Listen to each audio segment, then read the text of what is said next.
And big situations like this give me a really good chance to, it's a lot of data, right? I can step back and I can think about a lot of different things. Upsetting the enemy, right?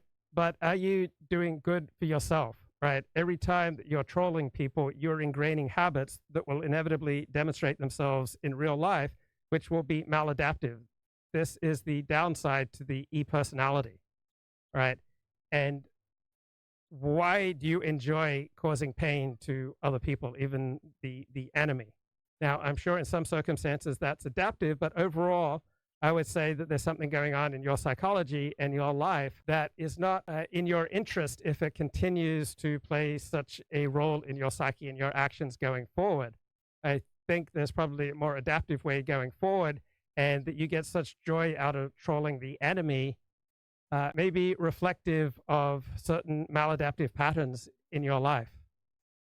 Right? When you troll people, you're hurting people. When you needlessly offend people, you're hurting people. And if you're getting joy from hurting people, you're probably not simply getting joy from hurting people in an adaptive fashion. There are probably some maladaptive habits that you have of getting joy from injuring other people that may well be leading to a life that is smaller and less prosperous than someone of your intelligence should be leading.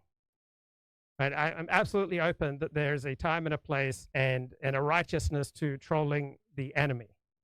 But I suspect in the majority of cases from people who get tremendous joy out of trolling the enemy, that it reflects a life that is less prosperous than it should be, that is more lonely than it should be, that is less adaptive than it should be, and that is developing an e-personality that inevitably bleeds into real life, that is perhaps consistently leaving you more isolated and more marginalized and more unhappy and more dangerously positioned in life.